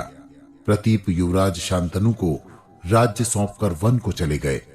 वन जाते समय राजा ने युवराज शांतनु से पुराने वचन स्मरण कराते हुए कहा, पुत्र, गंगा नाम की एक बालिका को पुत्रवधू बनाने के लिए मैं वचनबद्ध हूं, अतः उस कन्या के मिलने पर तुम उससे विवाह कर लेना। एक बार शिकार खेलते समय राजा को एक अनिंद्य रूपवती युवती मिली। राजा उस पर मुग्ध हो गया। उस युवती को गंगा जानकर राजा ने पिता के वचन का पालन करने हेतु उससे विवाह का अनुरोध किया। गंगा ने राजा के समक्ष वरण के लिए शर्त रखी कि वह कुछ भी करने के लिए स्वतंत्र होगी, राजा को उसमें कोई आपत्ति नहीं होगी और किसी भी दशा में उसे अस्वीकार करने या उसमें बाधा डालने पर वह राजा को छोड़कर चली जाएगी। राजा ने शर्त स्वीकार कर ली। और फिर दोनों का विवाह हो गया। राजा शांतनु के संयोग से जो पुत्र होता, गंगा उसे नदी में फेंक देती। इस प्रकार एक एक करके गंगा ने राजा के 7 पुत्रों को नदी में विसर्जित कर दिया और राजा गंगा के वचन का स्मरण करके मां की यह कुल विनाशकारी लीला देखता रहा। अंततः 8वें पुत्र को विसर्जित होते देख अपने वंश को निर्मूल होने से रोकने के लिए हस्तक्षेप करते हुए गंगा से उसे नदी में प्रवाहित न करने के लिए कहा। गंगा ने इसे वचन भंग कहते हुए राजा को छोड़ने का निश्चय कर लिया। जाते समय गंगा के वशिष्ठ के शापवश वसुओं के उनके गर्भ से उत्पन्न होने का रहस्य स्पष्ट कर दिया। गंगा ने राजा के 8वें पुत्र का स्वयं लालन पोषण करते हुए प्रौढ़ होने पर शांतनु को सौंपने का आश्वासन देते हुए स्वर्ग को प्रस्थान किया। अपने वचनानुसार गंगा ने बालक को जीवन क्रियाओं एवं शस्त्रास्त्र विद्याओं में अद्वितीय प्रवीण बनाकर यथा समय राजा को लौटा दिया। गंगा के गर्भ से उत्पन्न यह बालक गांगेय कहलाया तथा देवों का व्रत पालन करने वाला होने के कारण देवव्रत भी कहलाया। महाराज शांतनु गांगेय को राज्य व्यवस्था सौंपकर स्वयं आखेट में व्यस्त रहने लगे। एक दिन आखेट करते समय यमुना तट पर पहुंचे शांतनु ने दूर तक फैली कस्तूरी, मंदार, चंपक, मालती आदि गंधों से सर्वथा विलक्षण एवं अत्यंत मादक एवं आकर्षण सुगंध का अनुभव किया। शांतनु इस गंध के आकर्षण में यमुना के तट पर पहुंच गए। वहां चारुदर्शना, अपरूपा तथा मैले बालों वाली कन्या को देखकर स्पष्ट अनुभव किया कि यह गंध निश्चय ही इस धीवर कन्या के शरीर की ही थी। कन्या के रूप, यौवन, गंध एवं वर्ण को देखकर वह निश्चय नहीं कर सके कि वह मानवी है अथवा गंधर्व या नाग जाति की कन्या है। कन्या को एकांत में जानकर शांतनु ने उससे परिचय मांगा तो वह रूपसी बोली, मैं धीवर की कन्या हूं, यहां नाव खेती हूं। इस समय मेरे पिता घर गए हुए हैं। ऐसा कहकर वह कन्या मौन हो गई। शांतनु ने स्वयं को अपत्निक कहते हुए उससे विवाह का प्रस्ताव रखा तो सत्यवती ने बड़े सहज एवं संयत शब्दों में राजा से कहा, राजन, मैं न तो स्वेच्छारिणी हूं और न स्वतंत्र। कुलीनता का आग्रह यही है कि इस विषय में मेरे पिता से वार्तालाप करें और उनसे मेरा वरण प्रस्ताव स्वीकार कराकर अपनी इच्छा पूर्ण करें। बालिका की यह उचित उक्ति सुन राजा ने उसके पिता धीवर से कन्यादान के लिए अनुनय विनय की। धीवर ने राजा की इच्छा जानकर स्पष्ट शब्दों में कहा, राजन, आप मेरी कन्या को रानी बनाना चाहते हैं तो मेरे लिए यह सौभाग्य की बात होगी, किंतु आपको वचन देना होगा कि मेरी पुत्री के गर्भ से उत्पन्न बालक ही आपके राज्य का उत्तराधिकारी होगा। राजा शांतनु धीवर की शर्त जानकर और गांगेय का स्मरण कर व्यथित एवं निराश हस्तिनापुर लौट आए। घर लौट आने पर राजा सत्यवती के मुंह में भोजन, विश्राम, निद्रा आदि से विरत, चिंतातुर और व्यथित रहने लगे। पिता को ऐसी दशा में देख गांगेय ने उनसे इसका कारण जानना चाहा। इतिहास का उदाहरण देते हुए पुत्र देवव्रत ने राम द्वारा राज्य त्याग, रोहिताश्व द्वारा आत्मविक्रय, शुनशेष द्वारा आत्मविक्रय तथा परशुराम द्वारा माता का शिरच्छेद का पिता के सुख के लिए आज्ञा शिरोधार्य करते पुत्र के कर्तव्य का वर्णन किया। शांतनु ने पुत्र की श्रद्धा और छल रहित भावना देखकर कहा, पुत्र, तुम मेरी एकमात्र संतान हो। दुर्भाग्य से यदि कहीं तुम्हारा कुछ अनिष्ट हो जाए तो मेरा श्राद्ध तर्पण कौन करेगा? यह चिंता मुझे खाई जा रही है। गांगेय के किसी भी प्रयास से जब राजा की चिंता की गुत्थी नहीं सुलझी तो गांगेय ने वृद्ध मंत्रियों के माध्यम से पिता के मंतव्य को जानकर धीवर के सम्मुख अपने पिता के लिए उसकी लड़की की मांग की। धीवर की शर्त के अनुसार गांगेय ने सत्यवती के गर्भ से उत्पन्न पुत्र को ही राज्याधिकारी होने का वचन दिया। धीवर के इस संशय पर कि गांगेय के शक्तिशाली पुत्र मेरी पुत्री के अपेक्षाकृत कृश पुत्रों से राज्य छीन लेंगे, गांगेय ने स्वयं आजीवन अविवाहित रहने की भीष्म प्रतिज्ञा की। इस प्रतिज्ञा के कारण ही उनका नाम भीष्म पड़ा। भीष्म की इस प्रकार सत्य प्रतिज्ञा वचनबद्धता से संतुष्ट होकर धीवर ने अपनी पुत्री सत्यवती का शांतनु से विवाह कर दिया। शांतनु के द्वारा सत्यवती ने 2 पुत्रों को जन्म दिया। दोनों ही असमय स्वर्गवासी हो गए। अपने वंश को निर्मूल होने से बचाने के लिए ही सत्यवती ने अपने पुत्र वेदव्यास से नियोग द्वारा पुत्रवधुओं से धृतराष्ट्र और पांडु को प्राप्त किया। वस्तुतः अंबिका ने वेदव्यास को देखते ही आंखें बंद कर ली। इस अवस्था में गर्भधारण करने से अंधे धृतराष्ट्र का जन्म हुआ। अंबालिका वेदव्यास को देखकर भय से पीली पड़ गई।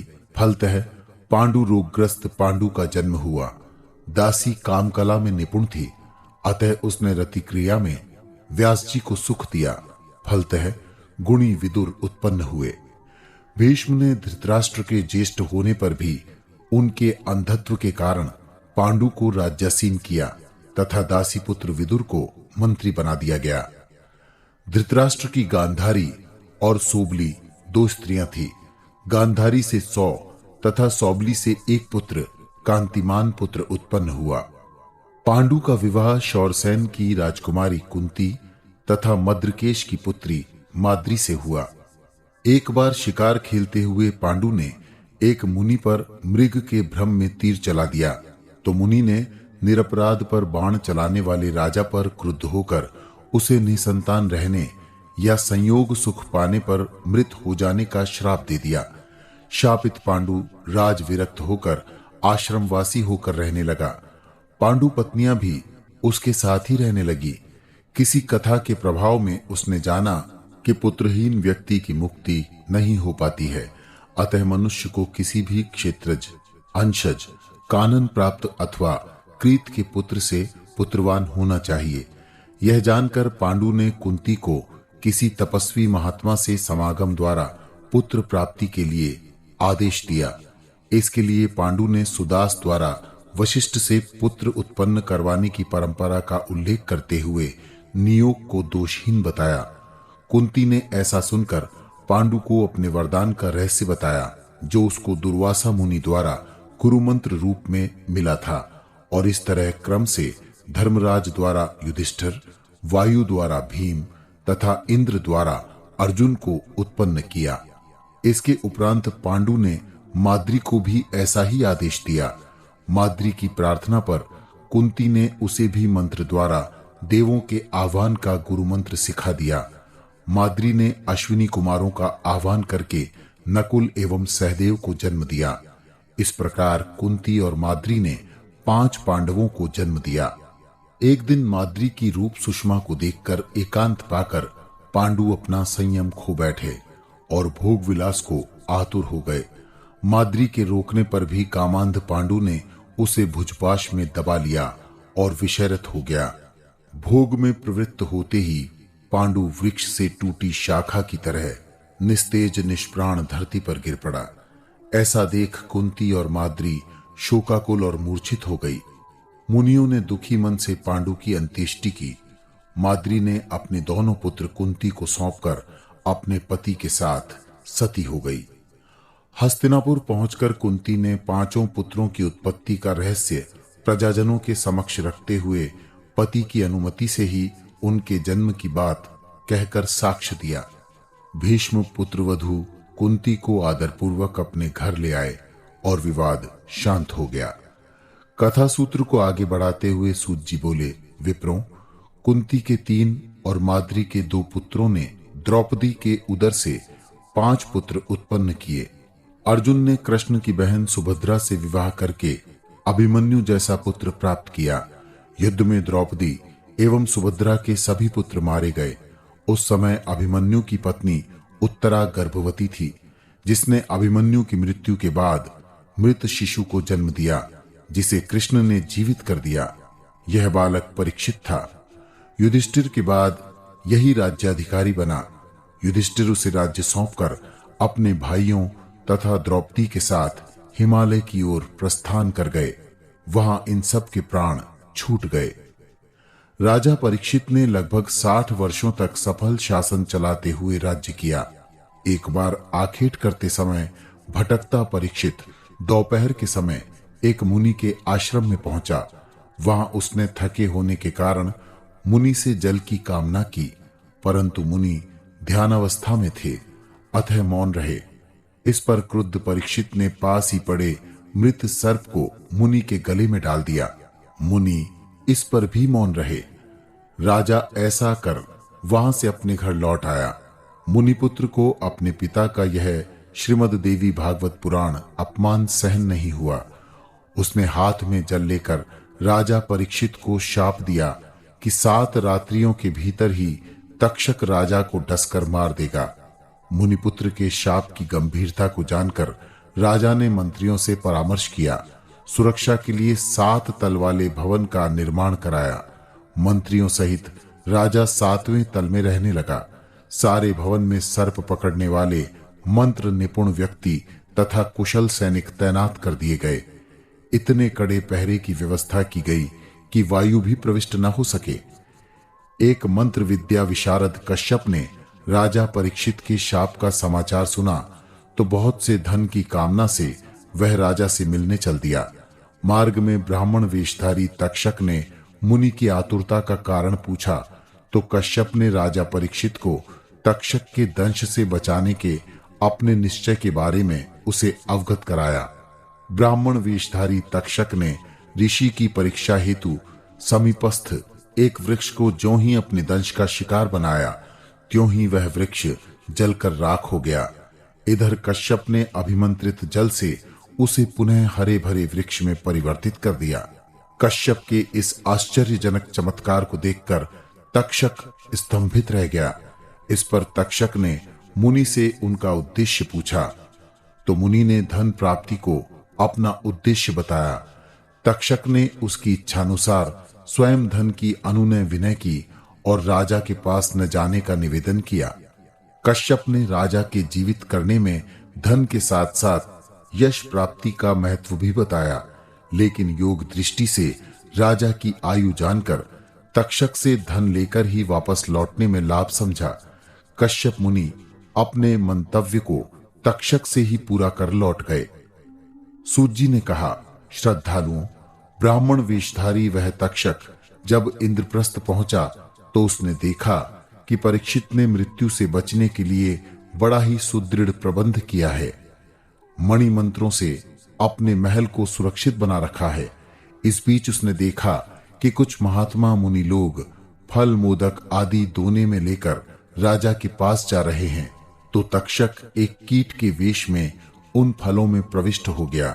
ऋषियों को द्वार पर ही रोककर राजा से प्राप्त आदेशानुसार द्वार रक्षकों ने उन्हें बताया कि वे आज राजा के दर्शन नहीं कर सकेंगे और इसके लिए महाराज क्षमा प्रार्थी हैं। ऋषियों के अनुरोध पर उनके द्वारा लाए गए फल राजा के पास पहुंचा दिए गए। राजा ने प्रसाद रूप में प्राप्त फलों में से एक फल को चखने के लिए काटा तो उसमें से एक कीड़ा निकला। देखते ही देखते वह तक्षक सर्प बन गया और राजा को डसकर आकाश मार्ग से चला गया। परीक्षित की मृत्यु के बाद जन्मेजय राज्य का उत्तराधिकारी बना। एक दिन तक्षक से पीड़ित और रुष्ट उत्तंक ऋषि ने जन्मेजय के पास आकर उसे अपने पिता के हत्यारे तक्षक से प्रतिशोध लेने के लिए प्रेरित किया। जन्मेजय ने पिता की मृत्यु का कारण तक्षक को न बताकर मुनि का शाप बतलाया। इस पर मुनि ने परीक्षित को बचाने के लिए आए कश्यप मुनि को तक्षक द्वारा धन देकर लौटाने के रहस्य से अवगत कराया तथा पिता के हंता से प्रतिशोध न लेने वाले को कुपुत्र की संज्ञा दी। जन्मेजय द्वारा इस प्रकार का सत्य जानने पर उत्तंक ऋषि ने उसे सर्पमेध यज्ञ करने का परामर्श दिया। तक्षक को जब जन्मेजय द्वारा आयोजित नाग यज्ञ का समाचार मिला तो वह अपनी रक्षा के लिए इंद्र की शरण में गया, किंतु उत्तंक ऋषि की मंत्र शक्ति से इंद्र के सिंहासन सहित तक्षक अग्नि में गिरने के लिए खींचा चला आया। ऐसे ही समय यज्ञ भूमि में आस्तिक ऋषि आ गए। उनके अनुरोध से सर्पमेध यज्ञ बंद हो गया और तक्षक के प्राण बच गए। तभी से तक्षक ने यह विधान कर दिया है कि कोई भी सर्प आस्तिक मुनि का नाम लेने पर नहीं काटेगा। साथ ही यह व्यवस्था भी कर दी कि नियम में अवहेलना करने वाले के सिर के 100 टुकड़े हो जाएंगे। जन्मेजय ने अपने पिता की मुक्ति का उपाय जब वेदव्यास जी से पूछा तो उन्होंने जन्मेजय को परमगढ़ श्रीमद देवी भागवत पुराण सुनाना आरंभ किया। वेदव्यास ने कहा, यह पुराण पुत्र शुकदेव के पश्चात तुम्हें ही स्नेहवश सुना रहा हूं। इसके श्रवण में पुरुषार्थ चतुष्टय की प्राप्ति होती है। तुम इसके श्रवण के लिए स्थान नियत करो। मुझे विश्वास है इसके श्रवण से तुम्हारे पिता को मोक्ष और तुम्हें शांति मिलेगी। तृतीय स्कंध। महामुनि व्यास से जन्मेजय ने पूछा, भगवान, देवी भगवती की उत्पत्ति और पूजा का स्वरूप तथा ब्रह्मा की रचना का रहस्य क्या है, कृपया बताएं। व्यास जी ने कहा, एक बार यही प्रश्न मैंने नारद जी से किया था कि ब्रह्मा की उत्पत्ति ब्रह्मा, विष्णु, महेश, इंद्र, वरुण, भवानी, सूर्यादि में से किस एक से हुई है। मैं इस संदेह में प्रचलित वादों से भ्रमित हूं। कृपया आप मुझे तत्वज्ञान कराइए। उस समय नारद जी ने मुझसे कहा, बंधु, यही संशय मुझे भी हुआ था। तब मैंने अपने पिता ब्रह्मा से यह प्रश्न किया कि ब्रह्मांड की रचना कैसे हुई, किसने की और कौन देव सर्वोपरि स्मरणीय है।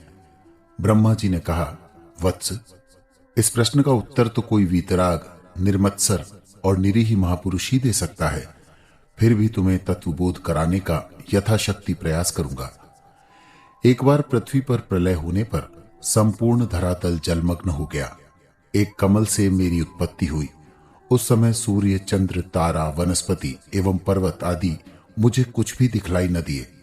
कमल नाल पर बैठा मैं अपने सर्जनहार के संबंध में विचार करने लगा तथा जल के नीचे धरातल की खोज करने लगा। 1000 वर्ष तक प्रयत्न करने के पश्चात भी जब मुझे धरती नहीं दिखी तो मुझे उस समय आकाशवाणी सुनाई दी, तप करो। मैंने सहस्र वर्ष तक तप किया। तब आकाशवाणी पुनः सुनाई दी, सृजन करो। मैं आश्चर्य में विचार मग्न हो उठा, क्या सृजन करूं। उसी समय मधु और कैटभ नामक दैत्य दिखलाई दिए। उनसे भयाक्रांत मैं कमल नाल को पकड़े समुद्र के नीचे चला गया। वहां शंख, चक्र, गदा, पद्मधारी, वनमाला पहने शेषनाग पर विराजमान श्री विष्णु भगवान को निद्रामग्न देखा। मैंने चिंताग्रस्त होकर भगवती को स्मरण किया। उसी समय भगवती विष्णु जी के शरीर को छोड़कर अपने अति मानवीय रूप में प्रकट हो गई। निद्रा से जागकर विष्णु ने 5000 वर्ष तक उन दैत्यों से युद्ध किया तथा भगवती की सहायता से उन्हें मार डाला। उसी समय भगवान शिव वहां प्रकट हुए। हम त्रिमूर्ति ने उस समय मिलकर भगवती की स्तुति की। देवी ने आशीर्वाद देते हुए कहा, मैंने दोनों दैत्यों को मार डाला है। अब तुम निश्चिंत एवं निशंक होकर सृष्टि, स्थिति एवं संहार रूप अपना कार्य करते रहो। मैंने इस पर भगवती से कहा, मां, जब कहीं धरातल ही नहीं है, सर्वत्र जल ही जल है, तो मैं सृजन कहां करूं। ऐसा कहने पर देवी के संकेत मात्र से एक विमान वहां उपस्थित हो गया तथा आदेशानुसार हम तीनों उसमें बैठ गए। वह विमान आकाश मार्ग से होता हुआ उस स्थान पर जाकर रुका जहां अनेक सुंदर कमलों से सुसज्जित तालाब, नदियां, वन, पर्वत, उपवन आदि थे। ज्ञात करने पर पता चला यह स्वर्गलोक है। वहां इस त्रिमूर्ति को अप्सराओं, यक्षों, गंधर्वों, किन्नरों और अन्य देवताओं से सुशोभित सुरराज इंद्र मिले। वहां से विमान ब्रह्मलोक में गया। वहां हमने देखा कि ब्रह्मा जी विराजमान है। वेद मंत्रों का सस्वर पाठ चल रहा है। ब्रह्मलोकवासी मुझे देखकर हतप्रभ रह गए। यह दूसरा ब्रह्मा कैसे आ गया। ब्रह्मलोक से विमान फिर जहां पहुंचा वहां कैलाश पर्वत था। यह शिवलोक स्थित था। यहां शिवजी अपने गणों, पुत्रों सहित विराजमान थे। भूत, प्रेत, यक्षादि उनका स्तवन कर रहे थे। दोनों शिवों को एक दूसरे को देखकर आश्चर्य हुआ। तत्पश्चात विमान विष्णु लोक में पहुंचा। यहां शेषनाग पर विष्णु विराजमान थे। लक्ष्मी उनके पांव दबा रही थी। अब विष्णु भी चकित हुए। विमान यहां से भी उड़ता हुआ उस स्थान पर उतरा जहां एक स्वर्ण जटित, मासी रत्नों की आभा से मंडित मनोरम सिंहासन हुए दैदीप्यमान वस्त्रों एवं रमणीय अलंकारों से अलंकृत तथा अपने अलौकिक रूप से दिशाओं को प्रकाशित करती हुई एक महिमा मंडित देवी विराजमान थी। इंद्र, ब्रह्मा, शिव एवं विष्णु से हम परिचित थे। इस प्रतिभा पुंज से हम सर्वदा अपरिचित थे। ऐसा कहते हुए ब्रह्मा जी बोले, वत्स, मेरी प्रबल इच्छा को जानकर विष्णु बोले, ब्रह्मा, मुझे याद आ रहा है, जब बाल रूप में मैं वटपत्र पर सो रहा था, उस समय ही देवी मेरी रक्षा करती थी। समुद्र में भी हमें इसी जगदम्बा का साक्षात्कार हुआ। हम तीनों ही सचमुच बड़े भाग्य वाले हैं। हमारा तप सफल हो गया है, जो हमें सर्वशक्तिमयी, सर्वव्यापी, सर्वज्ञ जगत माता भगवती दुर्गा के दुर्लभ दर्शन सुलभ हो गए।